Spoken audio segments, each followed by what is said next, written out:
Salam, salam sejahtera bagi kita semua.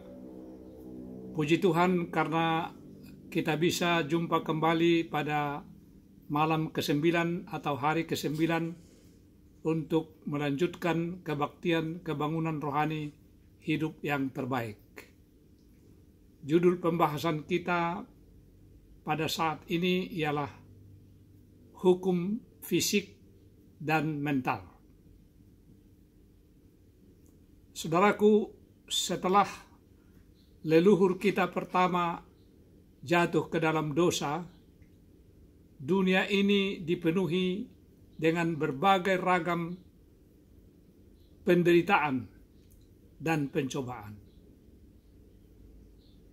Pada zaman dahulu, ada 3 pencobaan yang telah dialami oleh Adam dan Hawa. Mari kita buka dan baca Alkitab kita di dalam Kejadian 3 ayat 6. Perempuan itu melihat bahwa buah pohon itu baik untuk dimakan dan sedap kelihatannya. Lagi pula pohon itu menarik hati karena memberi pengertian. Lalu ia mengambil dari buahnya dan dimakannya, dan diberikannya juga kepada suaminya yang bersama-sama dengan dia, dan suaminya pun memakannya. Saudara-saudara, dalam ayat ini, yaitu dalam Kejadian pasal 3 ayat 6, kita dapati 3 hal penting sebagai berikut. Yang pertama, dilihat oleh mata, buah itu baik untuk dimakan. Ini merupakan pencobaan dalam hal selera. Setan menggoda manusia sementara lapar, sama seperti iblis mencobai Yesus dahulu di padang belantara setelah 40 hari, 40 malam berpuasa. Dan hal yang kedua dikatakan di sini, sedap kepada pemandangan mata. Hal ini berkenaan dengan kecintaan duniawi. Dan hal yang ketiga dinyatakan di sini mendatangkan budi. Saudaraku, hal ini menunjuk kepada pencobaan kesombongan. Dalam hidup kita ini, kerap kali kita pun menghadapi pencobaan. Namun kita akan mempelajari 2 pencobaan yang pada umumnya sering kita alami, yaitulah kesombongan dan kecintaan duniawi. Saudaraku, mari kita lihat kesombongan. Dari semua dosa yang dibenci oleh Allah ialah kesombongan. Inilah yang membuat Lucifer jatuh. Kita buka dan baca Alkitab kita di dalam Yehezkiel 28 ayat 17. Firman Tuhan, engkau sombong karena kecantikanmu. Hikmatmu kau musnahkan demi semarakmu. Ke bumi kau kulempar, kepada raja-raja engkau kuserahkan menjadi tontonan bagi matanya. Saudara-saudara, dosa pertama yang menyebabkan Lucifer jatuh adalah kesombongan. Sebuah pertanyaan mungkin kita ajukan. Dalam hal apakah manusia itu sombong? Manusia biasanya menyombongkan rupanya, menyombongkan potongan rambutnya, dan ada yang menyombongkan hartanya, dan lain-lain. Salah satu yang disombongkan oleh manusia ialah pakaiannya, atau apa yang dipakai oleh seseorang. Sebenarnya menurut firman Tuhan, kita tidak perlu memakai hal-hal yang membuat atau menghidupkan kesombongan kita seperti perhiasan emas. Karena hal ini dikatakan di dalam firman Tuhan yang terdapat di dalam 1 Petrus pasal 3 ayat 3 dan 4 yang berbunyi sebagai berikut. Perhiasanmu janganlah secara lahiriah, yaitu dengan mengepang-ngepang rambut, memakai perhiasan emas, atau dengan mengenakan pakaian yang indah-indah.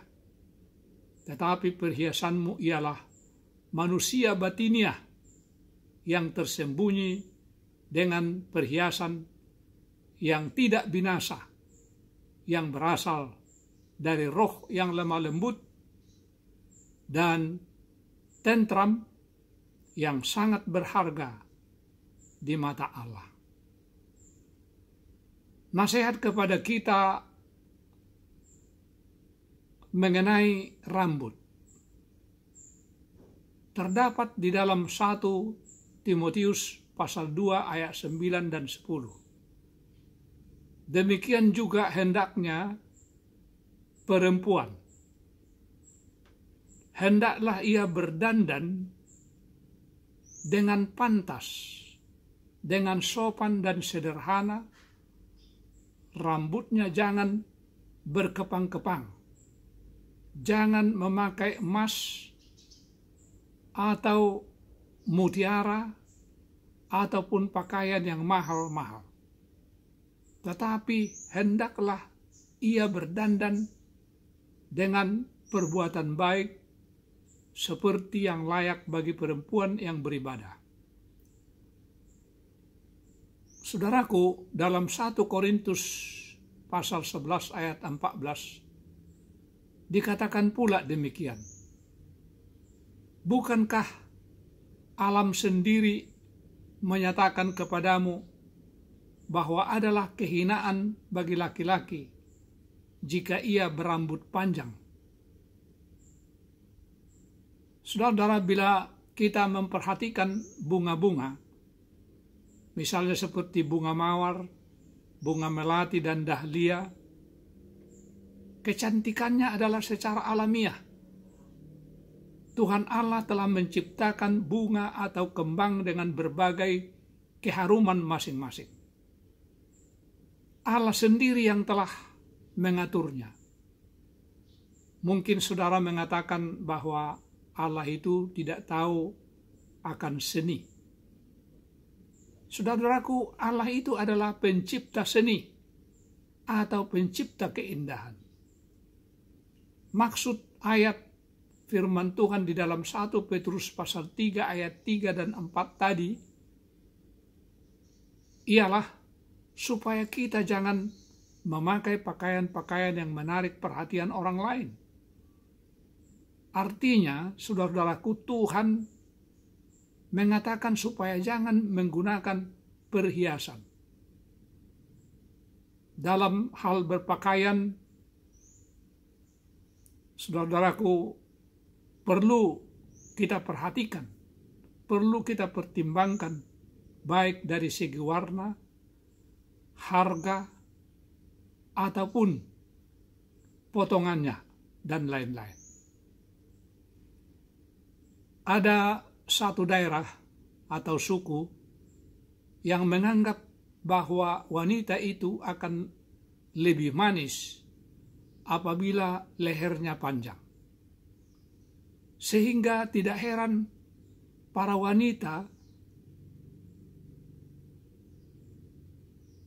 ataupun wanita-wanita pun menarik-narik lehernya supaya bertambah panjang dan kemudian dihiasi dengan perhiasan-perhiasan.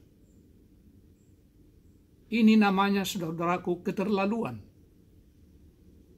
Manusia tidak puas lagi dengan apa? Dengan pemberian Allah. Hidung pesek mau jadi mancung, tetapi sebaliknya hidung yang sudah mancung kepingin punya hidung pesek. Saudaraku, ada pun hal-hal yang perlu kita perhatikan dalam hal berpakaian. Yang pertama, pinggangnya jangan apa? Jangan terlalu sempit, sehingga mengganggu pencernaan. Kemudian yang kedua, jangan memakai pakaian atau baju yang tipis. Dan yang ketiga, yang perlu kita perhatikan lagi, kalau boleh, jangan sampai kelihatan betis. Saudaraku, mengenai cinta keduniawian. Pencobaan yang berikut adalah tentang cinta keduniawian. Iblis sampai sekarang masih mencobai kita agar cinta keduniawian. Itulah sebabnya firman Tuhan memberi nasihat bagi kita di dalam 1 Yohanes pasal 2 ayat 15 yang menyatakan sebagai berikut. Janganlah kamu mengasihi dunia dan apa yang ada di dalamnya. Jikalau orang mengasihi dunia, maka kasih Bapa tidak ada di dalam orang itu. Apakah yang tidak boleh kita kasihi, saudaraku? Di dalam Ayub pasal 31 ayat 1 dikatakan demikian. Aku telah menetapkan syarat bagi mataku, masakan aku memperhatikan anak darah. Saudaraku, zaman dahulu belum ada istilah seks. Jadi hal ini ditulis agar jangan kita dipengaruhi seks atau pandangan. Sebuah pertanyaan boleh kita tanyakan, apakah bahayanya pandangan itu?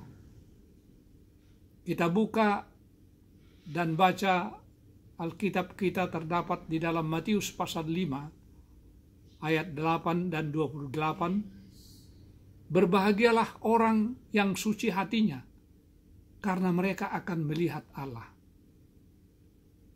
Tetapi aku berkata kepadamu, setiap orang yang memandang perempuan serta menginginkannya sudah berzina dengan dia di dalam hatinya. Bila melihat kepada lawan jenis atau seks lain, lalu timbul nafsunya. Hal inilah yang menjadikan dosa, saudaraku. Memang mata ini adalah untuk melihat. Namun kita harus menyadari akan bahayanya mata ini.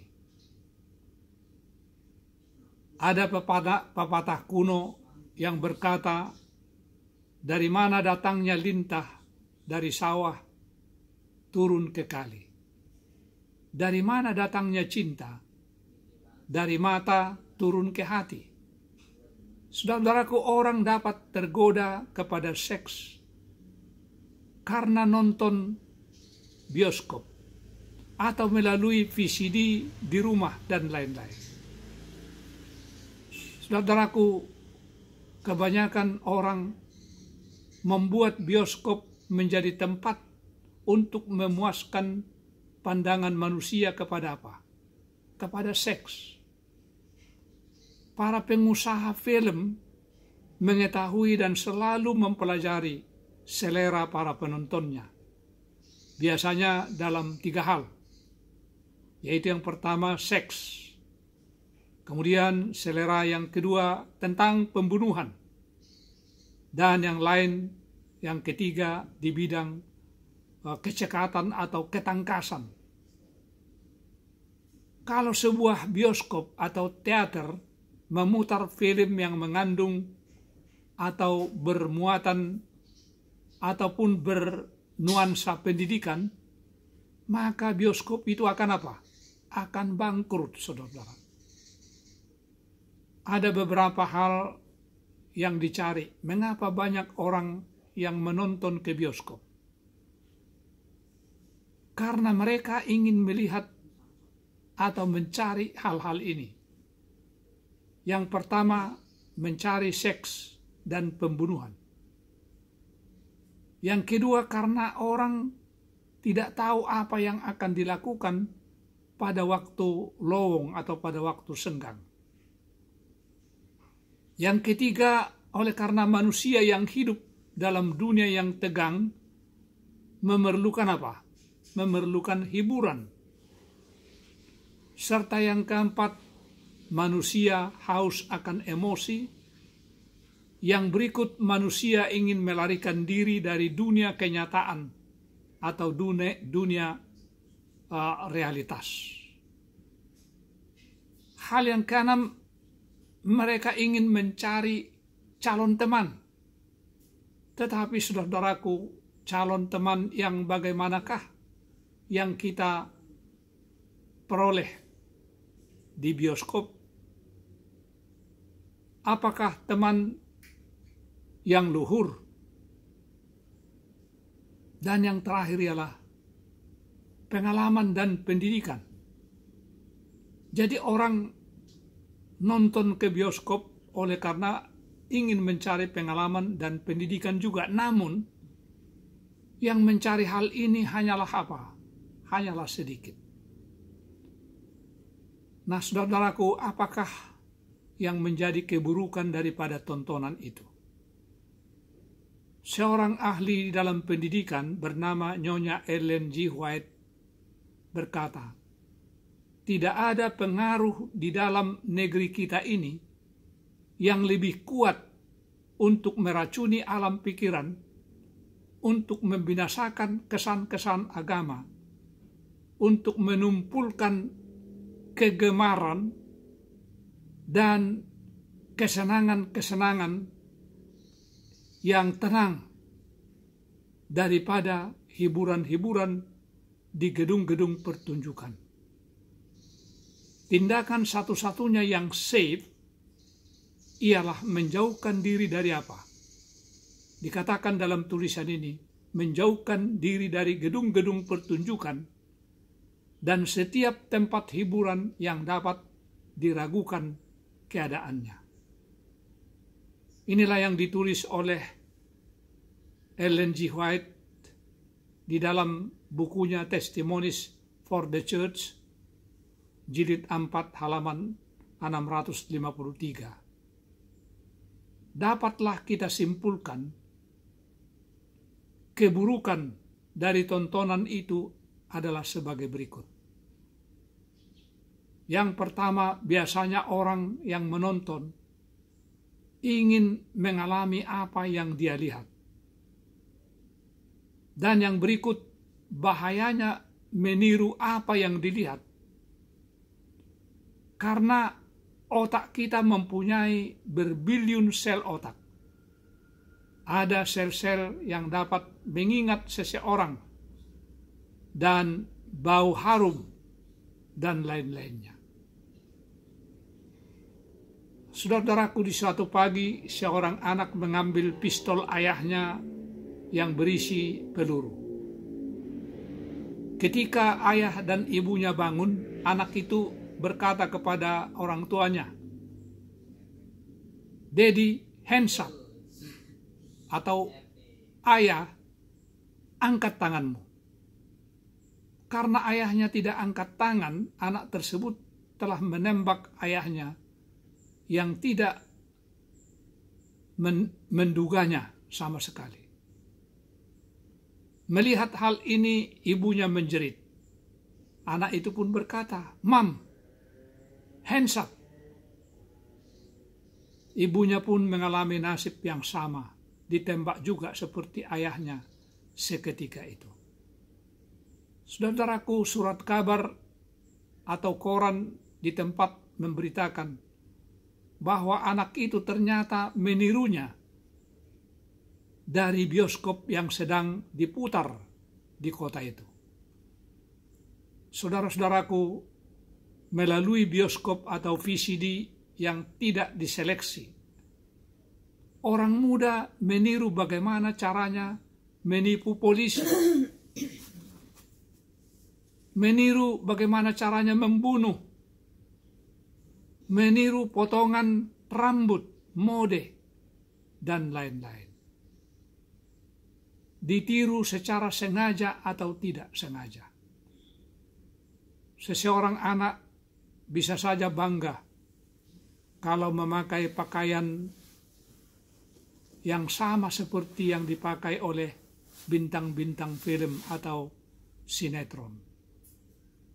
Sekarang ini saudaraku banyak yang mendewakan bintang-bintang film atau para artis sinetron tanpa mengetahui bahwa mungkin latar belakang mereka sendiri sudah biasa kawin dan cerai, kawin lagi dan cerai lagi.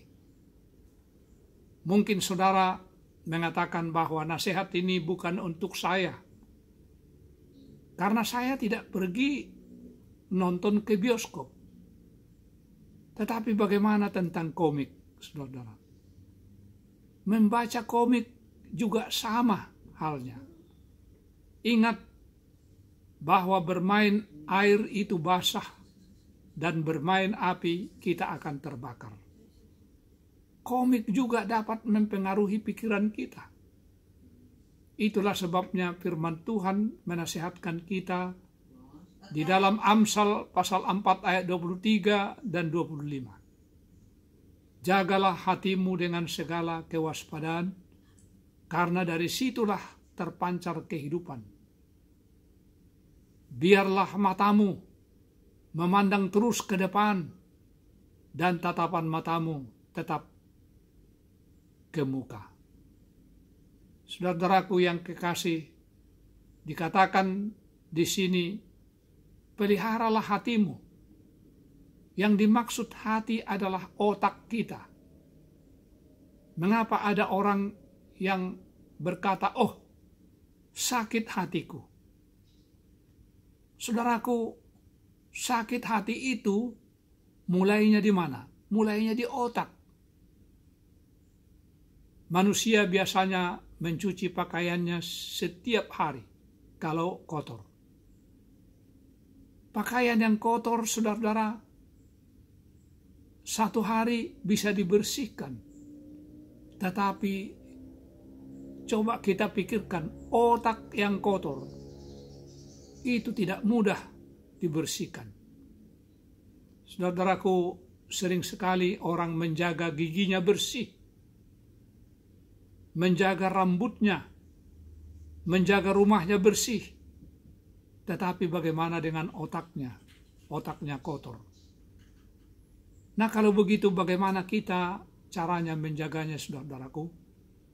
Mari kita buka firman Tuhan di dalam Filipi 4 ayat 8 yang menyatakan, jadi akhirnya saudara-saudara, semua yang benar, semua yang mulia, semua yang adil, semua yang suci, semua yang manis, semua yang sedap didengar, semua yang disebut kebajikan dan patut dipuji, pikirkanlah semuanya itu. Barang apa yang tidak benar seperti yang kita pelajari pada saat ini, yang bertentangan dengan firman Allah, singkirkanlah semuanya itu. Kalau kita mau suci, saudara-saudaraku, syaratnya ialah menurut Alkitab. Pikirkanlah apa yang benar, bukan yang dongeng. Hendaklah kita, saudara-saudaraku, selalu mengingat, bila mana otak atau mental kita kotor, maka tindakan atau perbuatan kita pun akan kotor. Apakah saudara menyadari bahwa lebih penting perhiasan tabiat daripada emas, dan menyadari keburukan atau bahayanya bioskop itu?